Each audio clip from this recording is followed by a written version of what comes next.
Graça e paz do Senhor Jesus. Efésios capítulo 3, nossa meditação, alimento da palavra nessa manhã. Por essa razão eu, Paulo, o prisioneiro de Cristo Jesus, por amor de vocês, os gentios, se é que vocês ouviram falar a respeito da dispensação da graça de Deus, a mim confiada em favor de vocês, pois segundo uma revelação me foi dado a conhecer o mistério, conforme escrevi há pouco, resumidamente. Ao lerem o que escrevi, poderão entender a minha compreensão do mistério de Cristo, o qual em outras gerações não foi dado a conhecer aos filhos dos homens, como agora foi revelado aos seus santos apóstolos e profetas pelo Espírito. O mistério é que os gentios são co-herdeiros, membros do mesmo corpo e coparticipantes da promessa de Cristo Jesus por meio do Evangelho, do qual fui constituído ministro, conforme o dom da graça de Deus, a mim concedida, segundo a força operante do seu poder. A mim, o menor de todos os santos, foi dada esta graça de pregar aos gentios o Evangelho das insondáveis riquezas de Cristo, e manifestar a todos qual é a dispensação do mistério, que durante tempos passados esteve oculto em Deus, que criou todas as coisas. E isso para que agora pela igreja, a multiforme sabedoria de Deus se torne conhecida dos principados e das potestades nas regiões celestiais, segundo o eterno propósito que Deus estabeleceu em Cristo Jesus, nosso Senhor.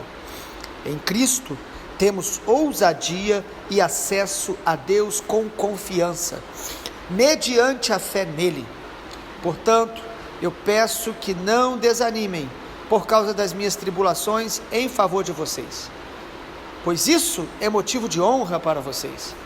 Por essa razão, eu me ponho de joelhos diante do Pai, de quem toda a família nos céus e na terra recebe o nome.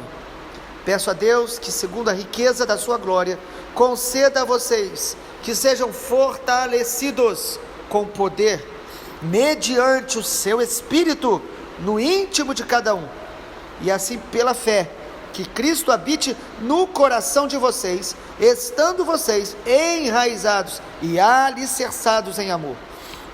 Isto para que com todos os santos vocês possam compreender qual é a largura, o comprimento, a altura e a profundidade, e conhecer o amor de Cristo, que excede todo entendimento, para que vocês fiquem cheios de toda a plenitude de Deus.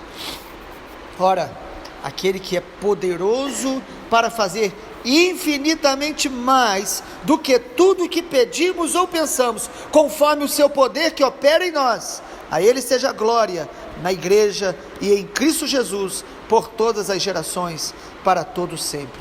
Amém. Glória a Deus.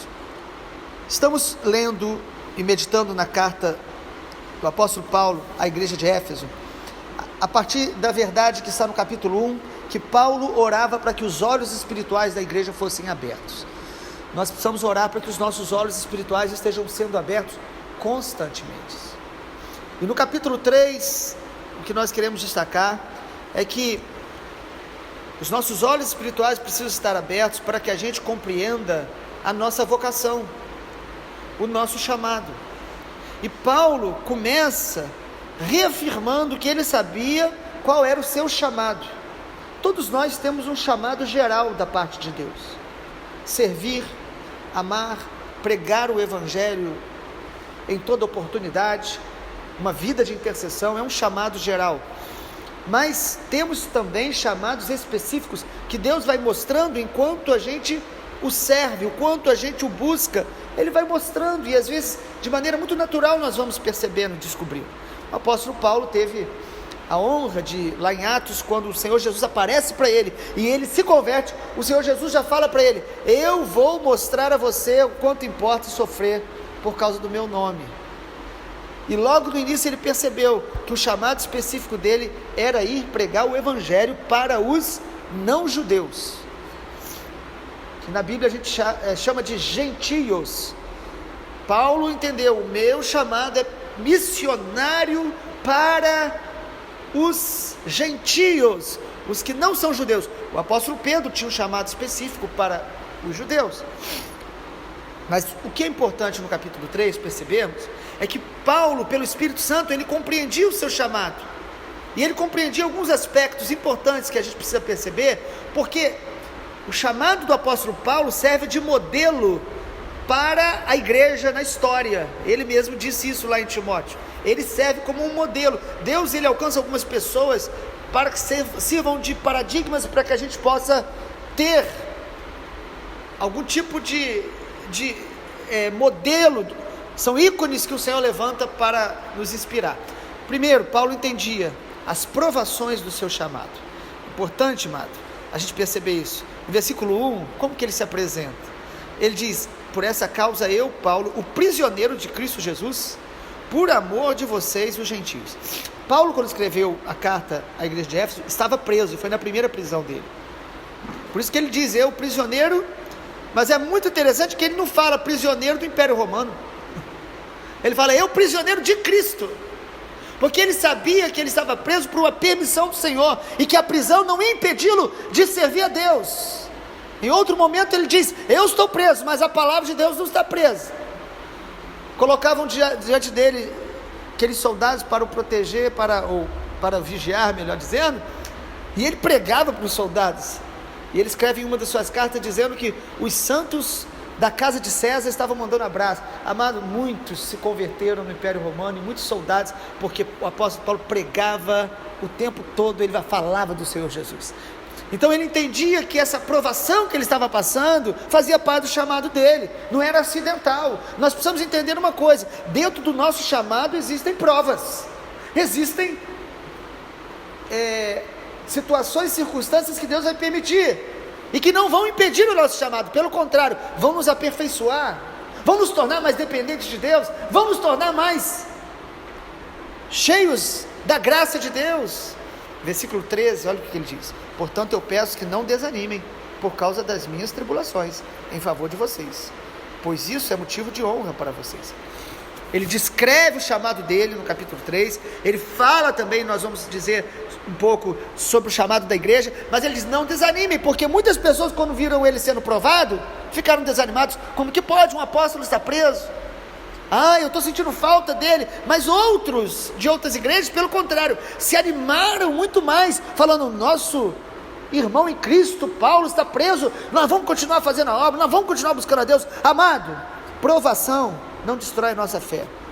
A palavra já diz: a provação, ela prova a nossa fé. Nós precisamos discernir que dentro do chamado existem provas, mas que não vão impedir a gente de cumprir o propósito, se nós nos mantivermos fiéis. Segundo, ele entendia também, o apóstolo Paulo entendia no seu chamado, que o chamado dele era fruto da graça de Deus e da revelação de Deus em sua vida. Ele não entendia que ele era o apóstolo porque ele era muito capacitado, ele foi treinado aos pés de Gamaliel, ele tinha uma mente brilhante, de maneira nenhuma. Às vezes nós ressaltamos alguns valores que são reais na vida dele, mas ele entendia que o chamado dele era graça de Deus e revelação de Deus. Versículo 2, você pode perceber quando ele diz: se é que vocês ouviram a respeito da dispensação da graça de Deus a mim confiado, pois segundo uma revelação me foi dado a conhecer o mistério. Ele está dizendo: foi dado pelo Espírito Santo, não é mérito meu, é graça de Deus, é imerecido, mas Deus resolveu, olhou para mim, me amou e resolveu através de mim fazer essa obra maravilhosa pela graça dele. Nós precisamos compreender que tudo que Deus faz em nossa vida é graça, e é porque ele nos revela. Não foi carne e sangue que te revelou. Jesus falou para Pedro: foi o Pai que te revelou quem eu sou. Quando Pedro fala que Jesus é o Cristo, Filho do Deus vivo, Jesus fala: foi-lhe dado essa revelação. Você não chegou a essa conclusão me observando, me estudando, avaliando. Não, foi dado uma revelação pela graça de Deus. Não era a própria capacidade dele, era dado pelo Espírito Santo. É impressionante você ver no versículo 5, quando ele deixa muito claro, dizendo assim: agora foi revelado aos seus santos apóstolos e profetas pelo Espírito, todos que têm uma revelação genuína do Senhor Jesus. Essa revelação foi dada pelo Espírito Santo, pela graça de Deus. Ele entendia tanto essa graça, irmãos, que o apóstolo Paulo, no versículo 8, ele diz o seguinte: a mim, o menor de todos os santos, foi dado esta graça para pregar. E não é apenas uma linguagem de falsa humildade. Nós sabemos que numa das primeiras cartas que Paulo escreveu, ele falou assim, eu sou apóstolo como os demais. Ele estava ali defendendo a sua autoridade apostólica. Aqui em Éfeso, que já é uma carta posterior, ele fala, eu sou o menor de todos, não me sinto superior a ninguém, pelo contrário, quero servir a todos. E quando ele escreve 1 Timóteo, quando nós lemos, uma das últimas cartas dele, capítulo 1, versículo 15, ele fala, entre os pecadores, eu sou o pior. Quanto mais nós conhecemos a luz de Deus, a verdade de Deus, a glória de Deus, mais nós nos humilhamos, mais nós percebemos que nós somos o que somos pela graça. Terceiro, Paulo sabia o foco principal do seu chamado. Ele sabia que o chamado dele era para pregar aos gentios o evangelho das insondáveis riquezas de Deus. O versículo 8, ele deixa claro, a mim, o menor dos santos, foi dado esta graça de pregar aos gentios o evangelho das insondáveis riquezas de Cristo. Ele sabia qual era o povo específico para o qual ele ia para várias cidades ao redor, ali depois que ele foi alcançado em Jerusalém, ele ficou um tempo em Tarso, mas depois que o Senhor o colocou de maneira efetiva no ministério, o apóstolo Paulo viajava para as principais cidades, e sobretudo onde havia pessoas que não eram judeus, pessoas que não eram judias, melhor dizendo, ele ia pregar, porque ele sabia que o chamado dele era específico para esse povo, mas ele sabia também que a mensagem dele era o evangelho das insondáveis riquezas de Cristo. Ele não ia pregar outra mensagem senão o evangelho.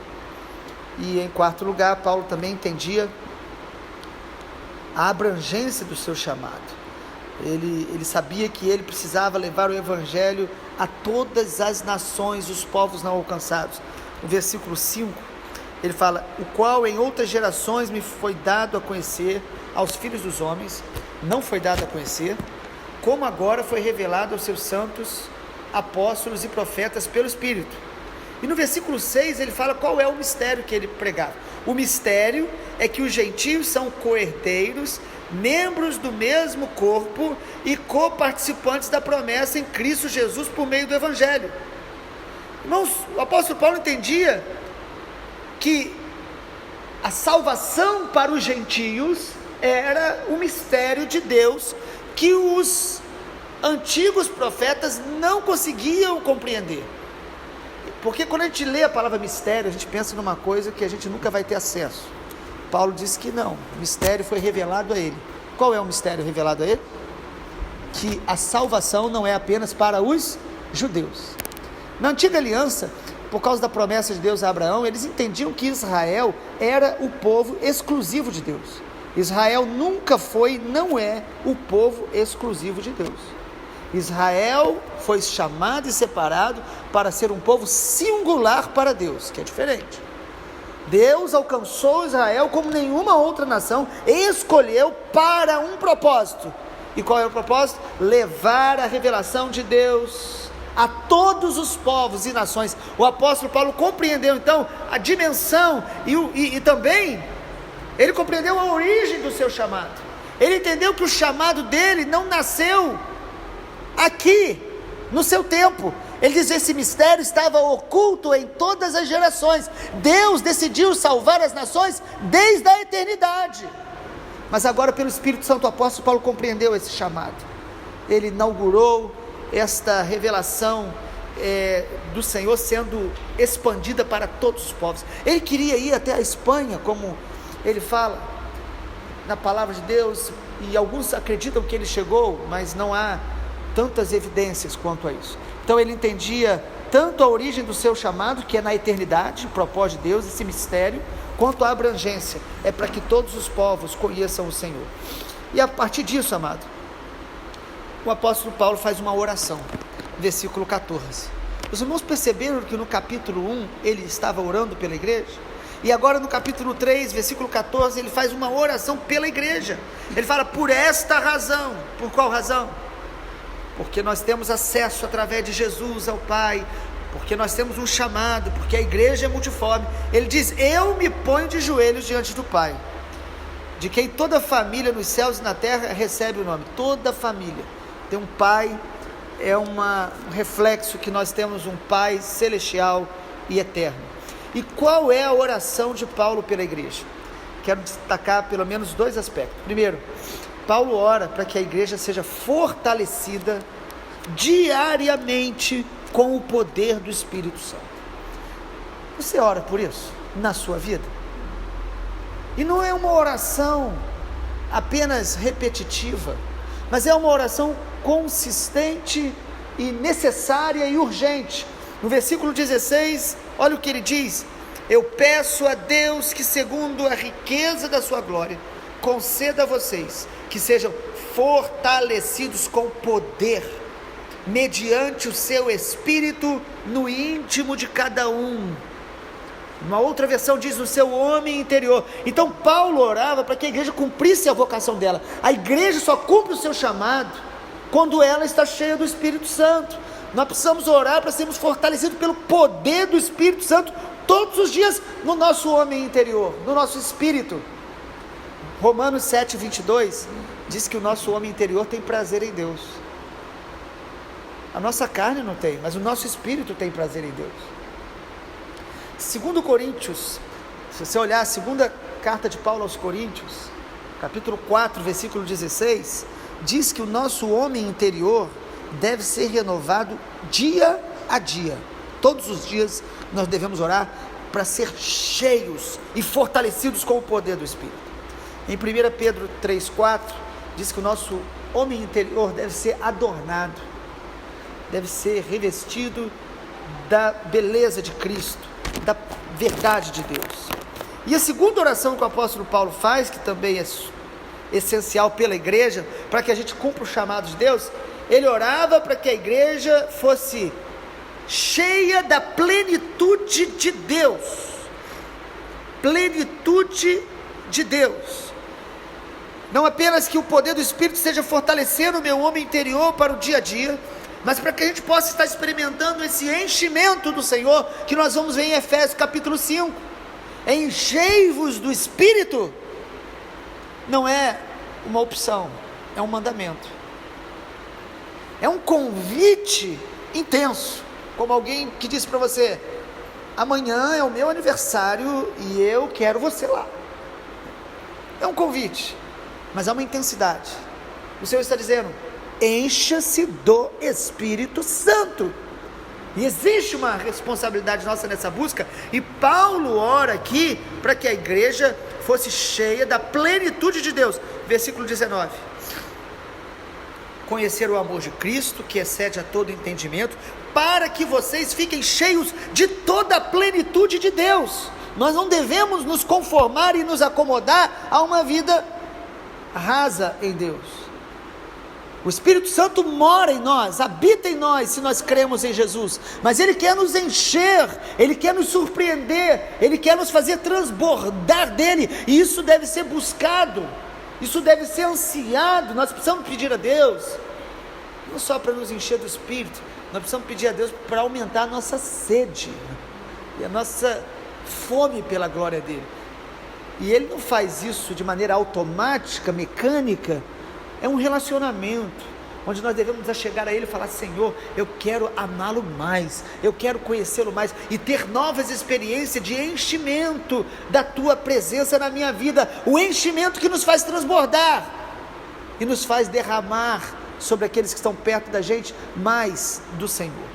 Agora é importante, concluindo a meditação do capítulo 3, perceber que esse enchimento não é algo meramente místico, ou que vai apenas tocar em nossas emoções, ainda que possamos e muitas vezes seremos tocados em nossas emoções, porque o Espírito Santo, ele é surpreendente, mas o enchimento do Espírito, conforme o capítulo 3 de Efésios, tem uma maneira de se buscar. Ele fala aí primeiro que é conhecendo mais a Jesus.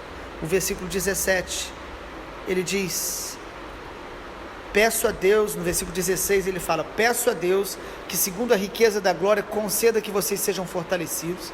Mas no versículo 17 o apóstolo Paulo diz, e assim pela fé, que Cristo habite no coração de vocês, estando enraizados, alicerçados em amor.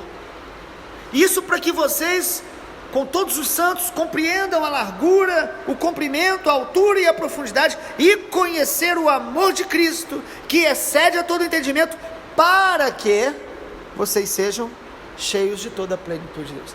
Então a plenitude de Deus vem pelo menos de 3 maneiras aqui nesse texto: conhecendo a Cristo, conhecendo o seu amor e conhecendo o seu poder. Nós precisamos conhecer a Jesus. Nós já conhecemos? Sim, mas a Bíblia diz, conheçamos e prossigamos em conhecer ao Senhor, porque como a alva, a sua vinda é certa. Em Oséias 6,3 declara isso. Mas conhecer a Jesus tem a ver com amá-lo mais, se tornar mais parecido com Ele, servir e levar Jesus a outras pessoas. Quanto mais eu conheço a Deus, mais eu sou cheio da plenitude dele. Conhecer o seu amor, versículo 17 a 19, fala das dimensões do amor de Deus. Você conhece o amor de Deus?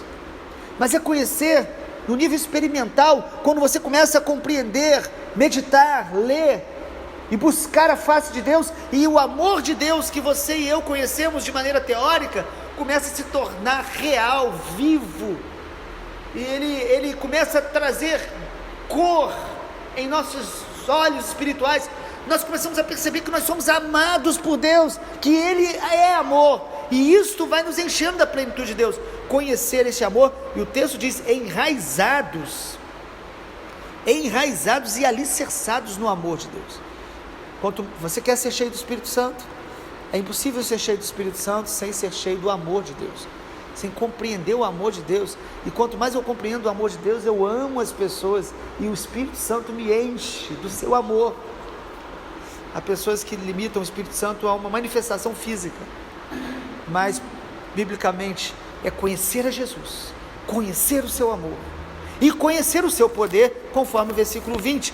E o apóstolo Paulo conclui o capítulo 3 dizendo, ora, aquele que é poderoso para fazer infinitamente mais do que tudo que pedimos ou pensamos, conforme o seu poder que opera em nós. Essa palavra poder no grego é a palavra dunamis, é o poder inerente, que reside numa coisa pela virtude da sua natureza, pela natureza daquele que o possui.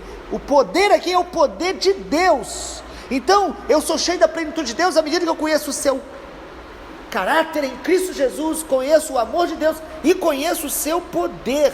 Eu vou sendo cheio de Deus. Há muitas pessoas que querem o poder, mas não querem o amor. Há muitas pessoas que querem o poder, mas não querem o caráter de Cristo.